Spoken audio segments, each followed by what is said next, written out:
Hello, good evening সবাইকে। বলো good evening, বলো সবাইকে গুড গুড ইভিনিং। ইভিনিং। এই গরমে সবাই কেমন আছো? প্রচন্ড গরম। এত সময় বাইরে ঘোরাঘুরি করছিলাম আমরা দুজনা মিলে। ঘরে তো প্রচুর গরম, এত গরম এত গরম, চা খাওয়া লাগছে না, শুধু জল খেলেই হয়ে যাচ্ছে, তাই তো? তুমি কিছু বলো। হ্যাঁ, কি করছো ওটা? বলো, আমাদের ভিডিওগুলো দেখছো না কেন সবাই? ভালো হচ্ছে না? কেমন ভিডিও বানাবো তোমরা একটু কমেন্টে জানাও।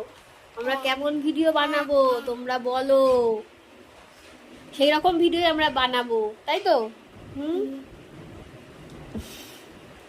আচ্ছা ঠিক আছে, ফালতু বক বক করলাম অনেক, রাখছি তাহলে। টাটা, সবাই ভালো থেকো। ছোট্ট টিকো।